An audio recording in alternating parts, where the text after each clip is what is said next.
네, 방금 소개받은 네트리의 김혁책입니다.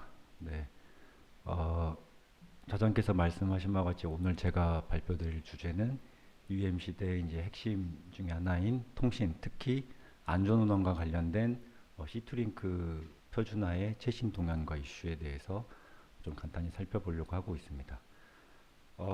여기서 말씀드리는 표준화는 이제 저희가 오전에나 오후에 다루었던 기본적인 그 ICT 표준화에서 추구하고자 하는 산업을 진흥을 하고 상호 운영성을 확보하고 규모의 마켓을 형성하기 위한 표준화의 목적을 가졌다기보다 세이프티 관점에서 어떻게 세이프티를 확보하는 하겠느냐의 관점에서 표준화가 진행되고 있는 항공 표준화, 항공 ICT 표준화 관점에서 관련된 표준화 동향을 말씀을 드리려고 합니다. 발표 순서는 다음과 같고요. 먼저 그 UAM 안전운항 통신에 대한 개념과 표준화 개요에 대해서 간단히 말씀을 드리고 이러한 UAM 안전운항 통신으로서 고려될 수 있는 후보 기술들에 대한 표준화 동향들을 차례대로 좀 말씀을 드리도록 하겠습니다. 발표 내용이 많아서 좀 핵심 내용 위주로 간단하게 말씀을 드리고 자세한 내용들은 발표 자료들을 참고하시면 될 것 같습니다. 먼저 UAM 안전운항 통신 표준화 개요입니다. UAM 안전운항 통신에 대한 개념을 먼저 살펴보기 전에 항공 통신 관련된 표준화가 어떻게 이루어져 있고 표준화 기구들 간의 관계가 어떻게 되는지를 먼저 알고 발표를 들으시면 좋을 것 같아서 본 슬라이드를 먼저 준비를 했고요. 그래서 항공 쪽의 표준화 기구도 기존의 ICT 표준화 기구하고 유사하게 사실 표준화 기구하고 공식 표준화 기구들로 나눌 수 있습니다.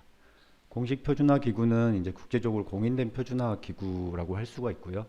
그래서 국내 TTA나 미국 앙시아 같은 이제 국가 표준을 만드는 국가 표준화 단체부터 해서 ISO나 아이카오 같은 국제 표준을 만드는 국제 표준화 기구까지 포함을 하고 있습니다. 이런 공식 표준화 기구는 기본적으로 국가 간의 합의를 목적으로 하기 때문에 이제 절차상의 합의의 절차상 성격 때문에 기본적으로 표준화 기간이 굉장히 긴 특징이 있고요.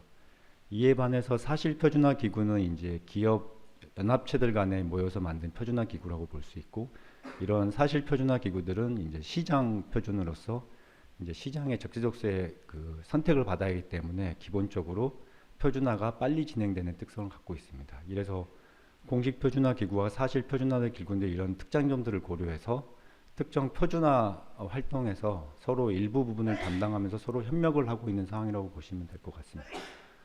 그래서 항공통신 쪽 분야 쪽에서 살펴보면은 이제 기본적으로 이제 아이카오에서 항공 세이프티 관점에서 항공통신에 대한 요구사항들에 관련된 표준들을 만들고요. 그런 요구사항 표준을 만족할 수 있는 세부 기술적인 표준들을 RTCA나 유로케, ASTM 같은 이런 사실 표준화 기구들에서 이제 만들고 있습니다. 그럼 이런 사실 표준화 기구에서 만든 세부 기술들은 다시 아이카오에 이제 준용이 돼서 국제 표준으로 채택되는 이런 절차들을 밟게 되고요. 그래서 뒤에 말씀을 드리겠지만 그 안전운항 통신이라고 불리는 시투링크에 대한 표준화는 아이카오에서 시투링크에 대한 요구사항 표준을 먼저 만들었고요. 그 요구사항을 만족하는 구체적인 기술 레벨의 이제 몹스 표준이라는 거를 RTC하고 유로케가 만들었고 그 만들어진 몹스 표준을 아이카오에서 최종적으로 준용을 해서 시투링크 국제 표준으로 채택하는 그런 절차로 진행을 했습니다. 그 다음에 여기 밑에 보면은 항공 표준화 기구가 아닌 3GPP가 이제 들어와 있는데요. 3GPP를 제가 넣은 이유는 기존의 항공통신 같은 경우에는 항공 관련된 표준화 기구에서 자체 기술 개발하고 자체 기술 표준을 만들었습니다. 그래서 그 RTCA나 유로케에서 관련된 표준을 만들어서 바로 아이카오에 준용을 하는 식이었는데 이제 뒤에 말씀드리겠지만 이제 UAM에서는 셀룰러 기반의 이제 통신 통합 고려를 하고 있습니다. 그러면 셀룰러 기반에 대한 표준화는 기본적으로 3GPP에서 진행을 하고 있기 때문에 이제 새롭게 항공 쪽의 사실 표준화 기구와 기존의 ICT에 있는 표준화 기구 간의 또 릴레이션십이 발생을 하게 됩니다.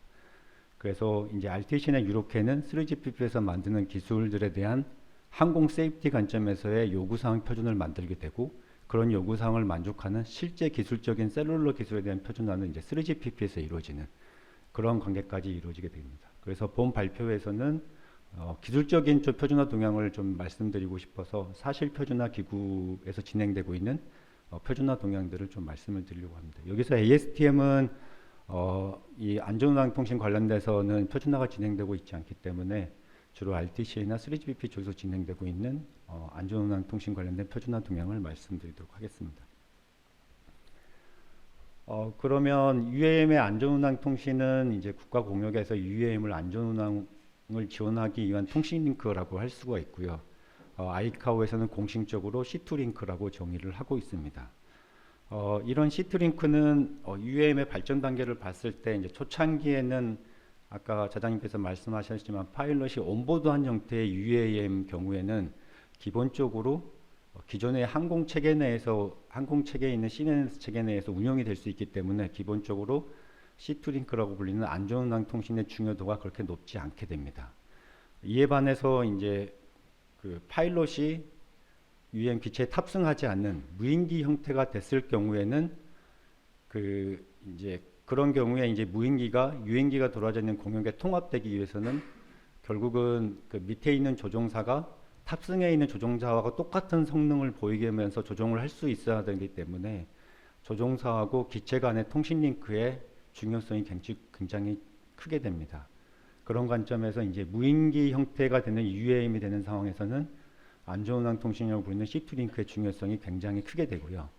그래서 본 발표에서 다루고자 하는 안전운항 통신은 그 UAM 발전 단계로 봤을 때 이제 페이지 3 이상에 해당되는 무인기 형태의 UAM에 적용되는 안전운항 통신이라고 보시면 될 것 같습니다. 그래서 초창기에 고려되고 있는 파일럿이 탑재되는 형태에서 고려되는 안전운항 통신이라기보다는 무인기 형태로 UAM이나 AM이 운영됐을 때에 필요한 통신에 관련된 표준화라고 보시면 될 것 같고요. 관련된 이슈는 이제 아이카오에서는 예전부터 관련된 이슈를 좀 파악을 해서 아이카오에서는 무인기가 유인기 공역에 통합되기 위해서는 아까 말씀드린 C2 링크라는 안전운항 통신과 DA라는 기술이 굉장히 중요한 기술이라고 생각을 하고 그 두 가지 기술에 대한 표준화를 이미 오래전부터 진행을 했었습니다.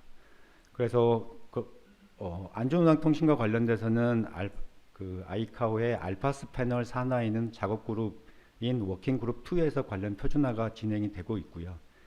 그래서 18년도까지 기술 중립적인 상위 레벨의 1차 삽스 표준을 만든 바가 있고, 그다음에 작년에 그 RTCA나 유로크가 만든 몹스 표준을 바탕으로 해서 구체적 기술 레벨에서 2차 삽스를 워킹 그룹 레벨에서 개발을 완료한 바 있습니다. 현재는 그 삽스에 대한 좀 구체적인 좀 가이드라인을 제시하기 위한 C2 링크 매뉴얼을 개발을 하고 있는 상황이고요.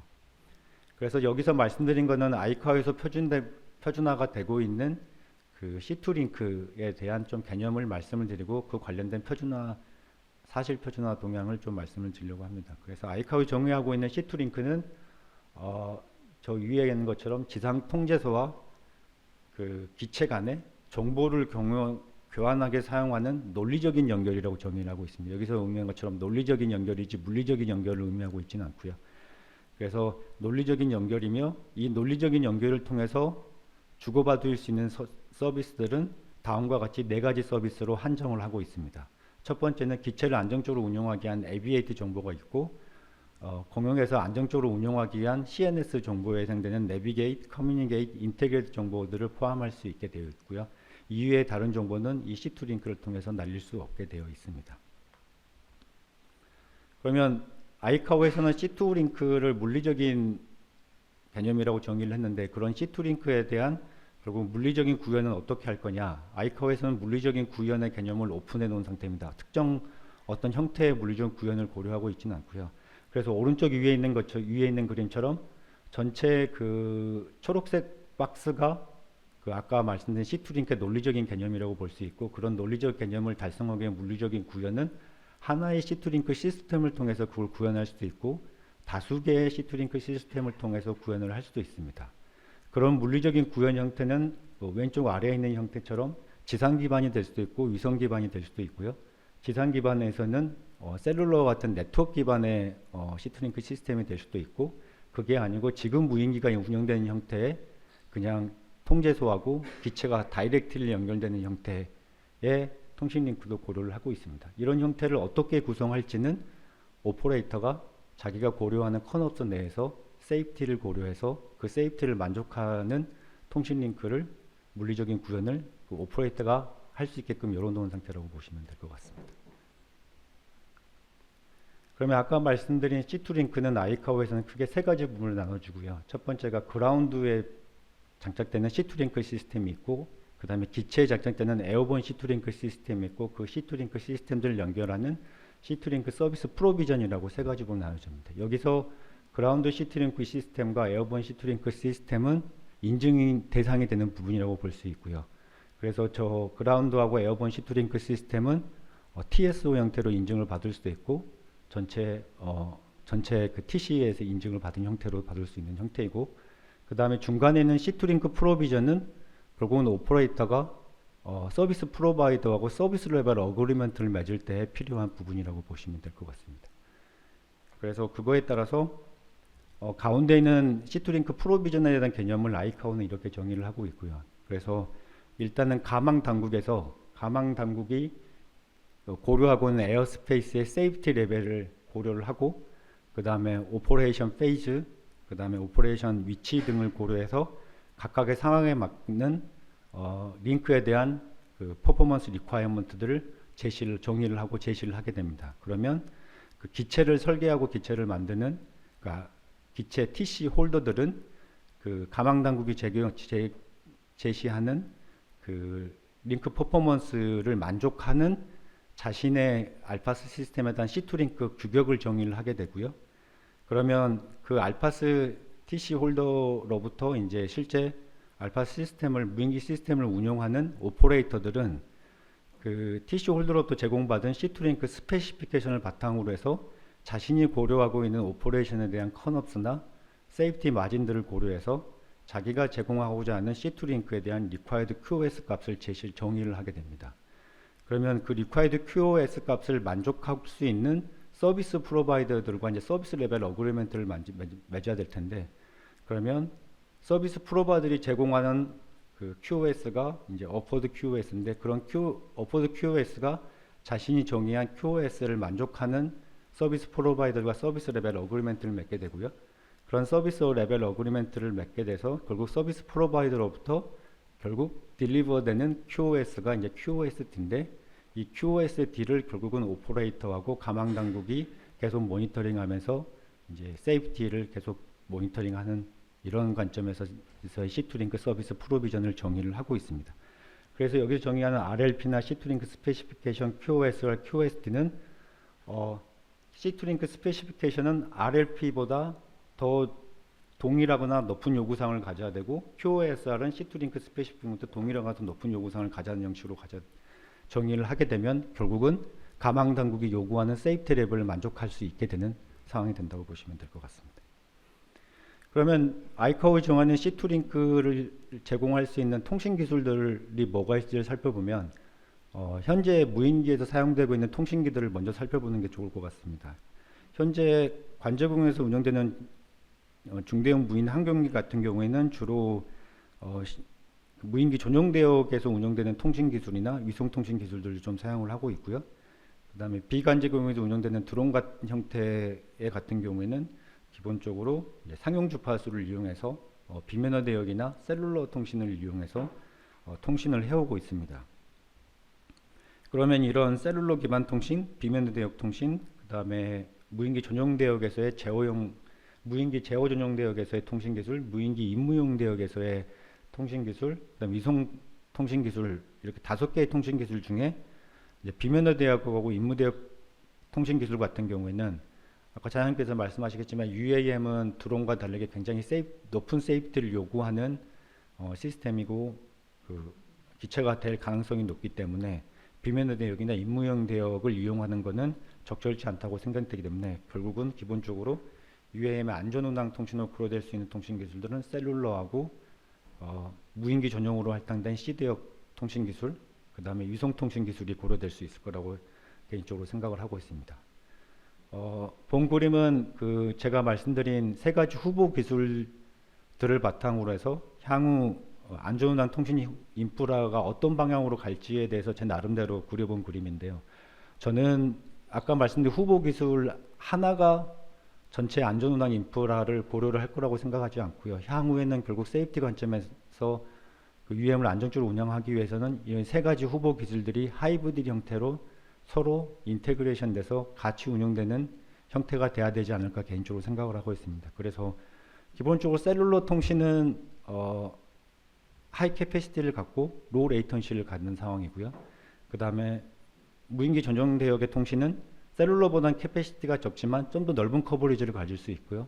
그 다음에 위성은 레이턴시는 길지만 광역 커버리지를 가질 수 있는 대신에 데이터 레이스는 낮습니다. 이런 특징을 고려하게 되면 주로 보티포시나 도심 지역에서는 셀룰러 기반의 이제 안전운항 통신 인프라를 이용을 하고, 그 다음에 중고도나 도웨이 지역으로 넘어갔을 때는 셀룰러 인프라가 구축이 어려운 지역 같은 경우에는 이제 무인기 전용 대역으로 할당된 통신 기술을 활성화할 수 있을 뿐만 아니라 그것도 벗어나게 되면 이제 위성을 이용하는 이런 형태가 될 수 있을 것 같습니다. 그리고 이제 특히 그 이착륙 시가 세이프티가 굉장히 높은 걸 요구하기 때문에, 특히 저지연성을 굉장히 요구하기 때문에 이착륙 시에는 위성을 이용하는 건 어려울 것 같고요. 그 이착륙 시에는 지상을 이용을 하고 인라우트 상황에서는 위성을 이용하는 형태의 이제 여러 가지 인프라를 이용하는 그런 하이브리드 형태가 돼야 되지 않을까라고 저는 개인적으로 생각을 하고 있고, 이런 인프라들이 이제 서로 백업 역할을 하면서 상호 보완하면서 이제 세이프티를 확보할 수 있는 측면으로 가지 않을까 개인적으로 생각을 하고 있습니다.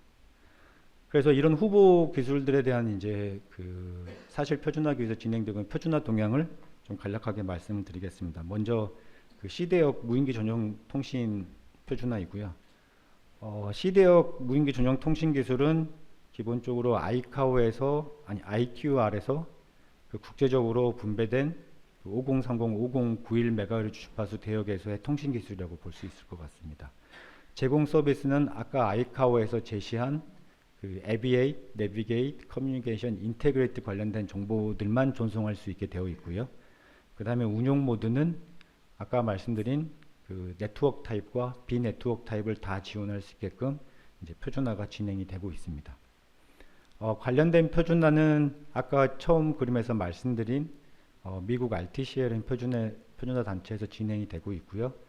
그 관련된 표준화는 그 RTC의 산하에 있는 특별위원회인 SC228에서 관련된 표준화가 진행되고 있고, 특히 C2링크 관련된 표준은 SC228 산하의 워킹그룹 2에서 진행을 하고 있습니다. 그래서 워킹그룹 2에서는 C2링크에 대한 몹스 표준과 맵스 표준들을 만들고 있고요. 그 RTC에서 만드는 몹스 표준은 FA의 TSO에 재현이 되고 있는 상황이고, 그 RTC에서 만드는 C2링크 맵스 표준 같은 경우에는 그 FA에서 만드는 그 오퍼레이션 가이드 관련된 AC에 실제적으로 재현이 되고 있는 상황입니다. 그러면 구체적으로 표준화 경과를 좀 말씀을 드리면, RTC에서는 꽤 오래전부터 C2링크에 대한 표준화를 진행을 했고요. 그래서 현재 3단계 표준화가 진행이 되고 있는 상황입니다. 오른쪽 그림에서 보시면 페이즈 1 표준화가 2016년도에 완료가 됐고요. 그래서 2016년도에 완료됐던 그 페이즈 1 표준에는 그 비네트워크 타입, 그래서 지금 운영되는 무인기 형태인 통제소하고 기체가 다이렉트리 연결되는 그런 기반의 C대역 무인기 통신 기술에 대한 표준화가 완료가 됐고요. 페이즈 2부터 이제 셀룰러와 같은 네트워크 형태의 그 통신 기술에 대한 표준화도 이제 페이즈 2부터 진행을 하고 있습니다.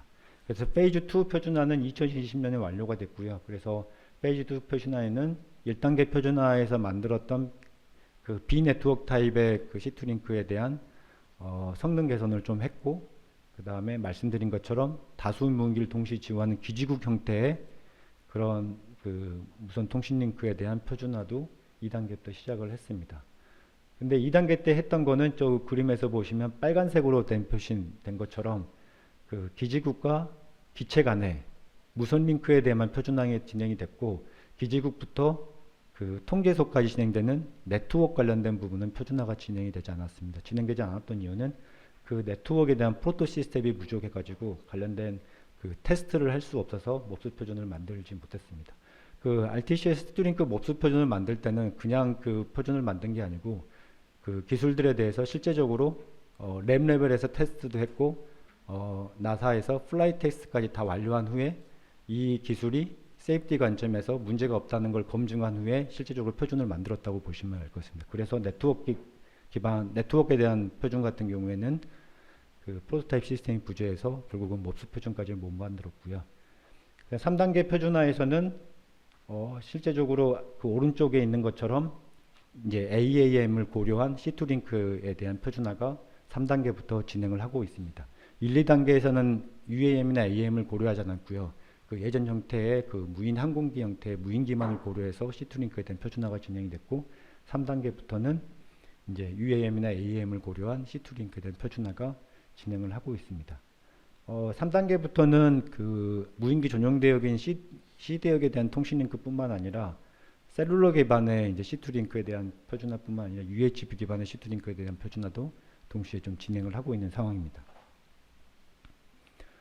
본 그림은 그 RTC에서 현재까지 만들었던 그 표준의 이제 히스토리를 좀 제 나름대로 정리를 한 거고요. 그래서 2016년에 그 아까 말씀드린 B 네트워크 타입의 C2링크에 대한 표준인 C2링크 몹스 표준인 DO361을 2016년에 만들었고 그 다음에 2020년에 그거를 업데이트한 DO362A를 만들었고 현재는 362B를 만들기 위한 표준화가 진행이 되고 있습니다. 원래는 맵스 표준을 만들고 몹스 표준을 만드는데 C2링크 같은 경우에는 그 표준화 시기의 문제성 때문에 그때는 몹스 표준이 만들어졌는데 C2링크에 대한 맵스 표준도 2019년부터 만들기 시작해서 1차 C2링크 맵스 표준인 DO377이 2019년도에 만들어졌고 2021년에 1차 업데이트가 된 다음에 현재 이제 2차 업데이트를 거의 완료한 형태입니다. 그 2차 업데이트 현재 진행되고 있는 2차 업데이트에는 UAM이나 AAM을 반영한 맵스 표준이 이제 표준화가 진행되고 있다고 보시면 될 것 같습니다. 그 만든 DO362 표준은 FA가 발행한 TSO C213이 C2링크에 대한 기술 표준품에 관련된 TSO인데 그 TSO에 그대로 재현이 됐었고요. 그 다음에 DO362A는 213A에 반영될 예정이었는데 362B가 진행되고 있기 때문에 이제 FA에서는 TSO 213A를 릴리하지 않을 것 같다는 지금 얘기도 하고 있는 상황입니다. 지금까지가 그 C대역 전용 통신에 대한 말씀이었고요. 그 다음은 이제 셀룰러 기반 통신에 대한 표준화를 말씀드리겠습니다. 셀룰러 기반의 UAM 통신 기술은 이제 셀룰러망이 구축된 지역 어디에서나 비과시권 장거리 비행을 지원할 수 있는 통신 기술이라고 볼 수 있는데요. 기본적으로 셀룰러 기술은 드론에서 많이 사용됐던 비면의 대역 통신 대비 와이드 커버리지 지원을 하고 그 다음에 하이 릴라이블티를 제공할 뿐만 아니라 이제 QoS 보장도 하죠. 그 다음에 시큐리티도 어느 정도 로버스트하게 제공을 하고 있기 때문에 기본적으로 UAM의 안전운항 통신으로 고려될 수 있을 만큼 그러니까 손색이 없는 후보 기술 중에 하나입니다. 그 다음에 오른쪽 위에 있는 그림처럼 이제 셀룰러 기술은 3G, 4G, 5G 이제 향후 6G로 이렇게 발전함으로 인해서 다양한 드론과 UAM의 어플리케이션들을 지원할 수 있을 정도의 서비스를 지원할 수 있기 때문에 셀룰러 기반의 UAM 통신이 UAM 안전운항 통신의 제일 기본적인 통신 인프라가 되지 않을까 저는 개인적으로 이제 생각을 하고 있습니다. 이렇게 셀룰러 기반으로 해서 안전운항 통신을 지원하기 위해서는 이제 다음과 같은 이슈들이 해결이 돼야 되는데요. 첫 번째가 기존의 셀룰러 인프라들이 지상에 있는 단말들을 서포트할 수 있게끔 서비스망이 구축이 되어 있기 때문에 상공통신 품질을 어떻게 확보할 것이냐의 이슈가 하나가 있고요. 그 다음에 기존의 기지국과 지상 단말 간의 무선 채널 모델과 기지국과 항공에 있는 단말 간의 채널 모델이 확연히 다르기 때문에 항공 채널 상황에서의 성능 최적화를 어떻게 할 거냐라는 또 이슈가 있겠죠. 그 다음에 기존의 항공에 이제 단말들이 있을 때 그런 단말들이 지상에 있는 기존의 단말들한테 간섭을 줄 수가 있는데 그런 간섭 이슈를 어떻게 해결할 수 있는지에 대한 이슈도 해결해야 되고요. 그 다음에 드론 고유의 서비스들을 QoS를 보장하면서 어떻게 지원할 거냐 이런 이슈들에 대한 고민이 필요하고 이런 고민들을 반영해서 이제 3GPP나 이런 데서 표준화가 진행이 되었습니다.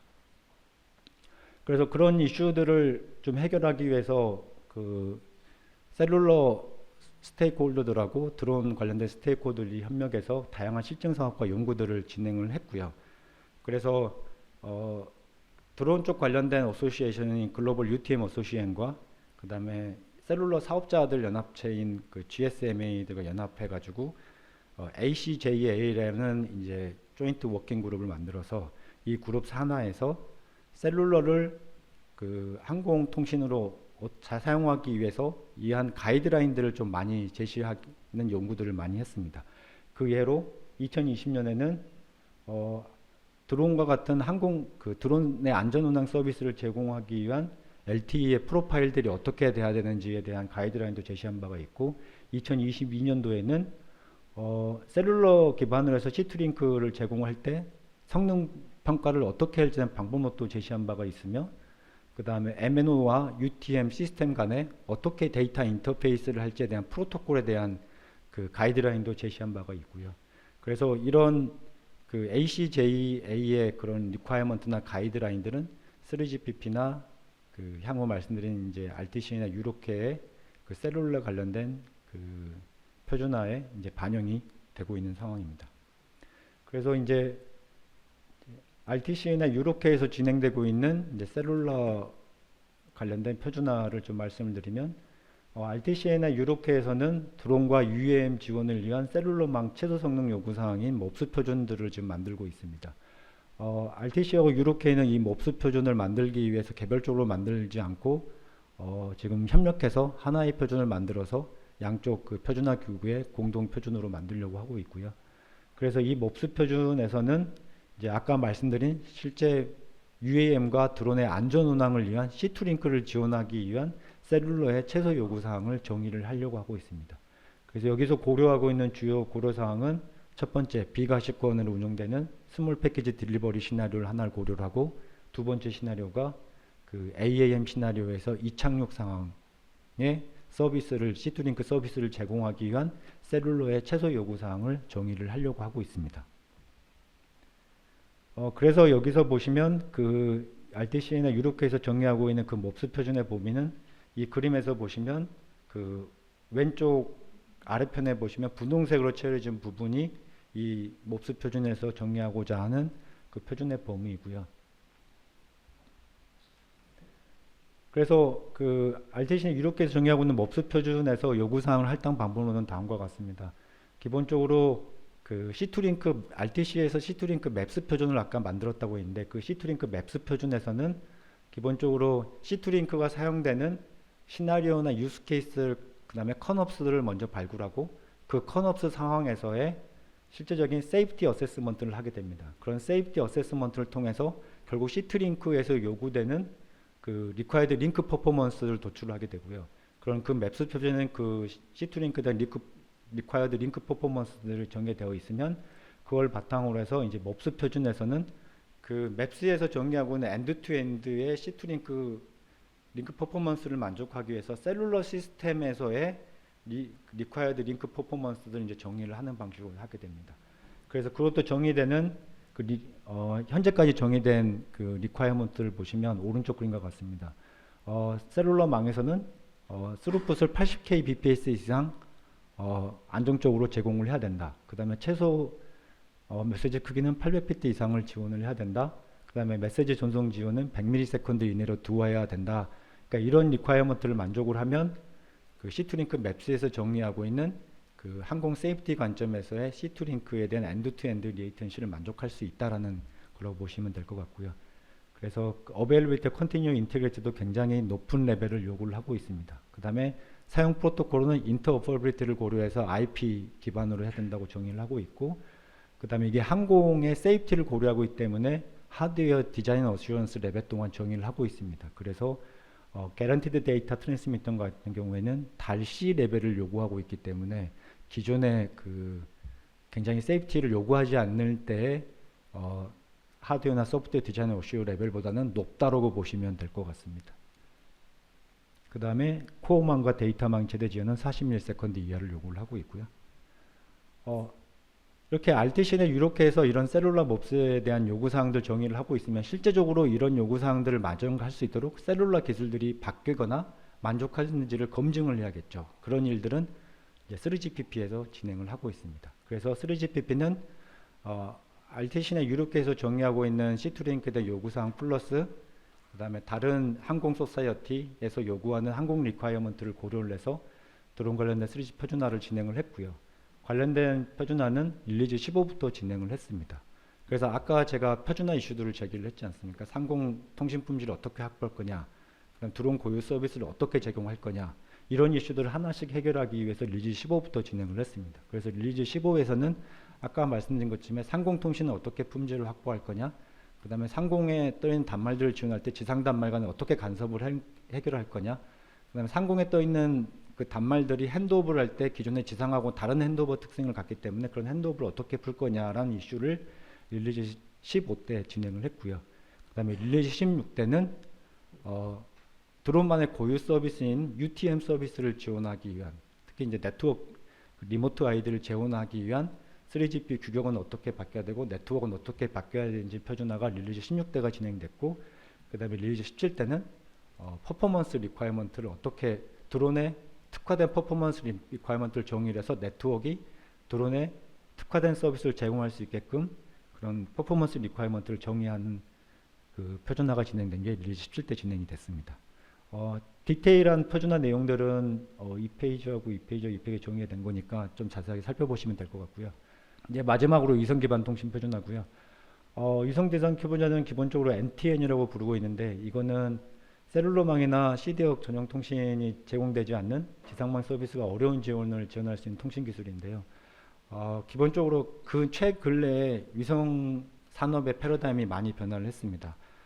스페이스X가 같이 이제 기존에는 정부 주도의 위성 산업이었다면 지금 민간 주도의 위성 산업이 바뀜으로 인해서 결국 뉴 스페이스 시대가 도래됐고, 그 다음에 스페이스X의 재사용 로켓이 재사용 로켓의 등장으로 인해서 위성 산업의 경쟁력이 굉장히 높아졌습니다. 그래서 지금 다시 저궤도 위성 통신이 굉장히 각광을 받게 되고 있는 상황이고요. 그런 추세에 반영돼서 3GPP에서도 기존의 셀룰러 통신의 위성을 통합하기 위한 표준화가 진행이 되고 있습니다. 그래서 현재 진행되고 있는 3GPP에 진행되고 있는 엔티나 표준화의 범위는 기존의 그 지상 규격이나 단말의 영향을 최소화하면서 NTN을 지원을 목표로 하게끔 표준화가 진행이 되고 있고요. 그래서 기존의 그 NR이나 LTE 기반의 그 통신 규격을 기반으로 해서 위성 환경에 동작할 수 있는 정도만 수정을 해서 기존의 TN 쪽에 사용되는 그 규격을 영향을 최소화하는 방향으로 표준화가 진행이 되고 있습니다. 그래서 현재 진행되고 있는 NTN 표준화는 위성이 단말까지 다이렉트 액세스하는 그 다이렉트 액세스 표준과 함께 동굴 형태로 AP까지 위성에서 AP까지 제공하는 형태의 인다이렉트 액세스까지를 동시 지원하게끔 표준화가 진행이 되고 있습니다. 그래서 지금 표준화가 되고 있는 그 위성 3GPP의 그 NTN 시나리오 캐패빌리티고요. 그래서 지금 7기가 이하의 주파수 대역에서는 기본적으로 그 다이렉트 액세스 기반의 이제 위성 통신을 고려하고 있고, 10기가 이상에서는 인다이렉트 액세스 기반의 위성 통신을 고려를 하고 있습니다. 그래서 7기가 이하에서는 타겟 단말은 무지향성 안테나를 갖는 그 휴대용 단말들을 고려를 하고 있고요. 그래서 단말들이 무지향성이고 파워가 낮기 때문에 서비스들은 기본적으로 수메가 bps 정도의 낮은 데이터 서비스를 고려를 생각을 하고 있습니다.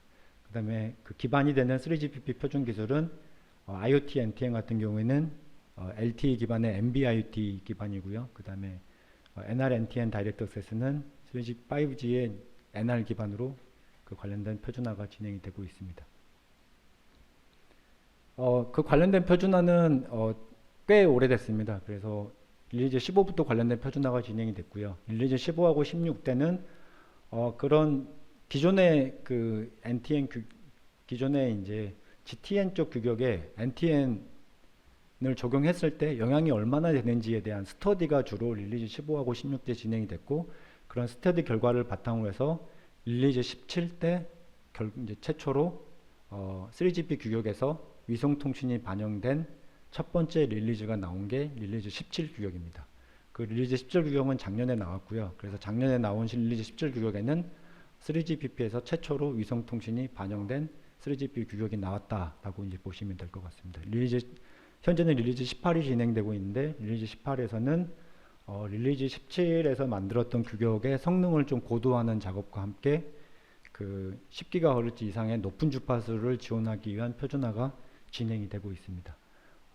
그래서 릴리즈 17과 18에서 진행됐던 이제 주요 내용들을 정리한 건데 세부 기술적인 내용에서 관련된 내용들은 스킵하도록 하겠습니다.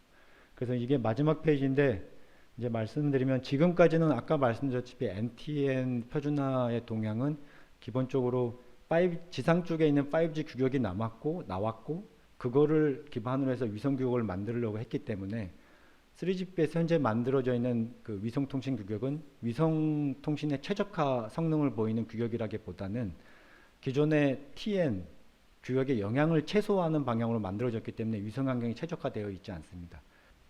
네, 지금까지 그 UAM 안전운항 통신에 관련된 사실 표준화 기구의 표준화 동향을 말씀드렸습니다.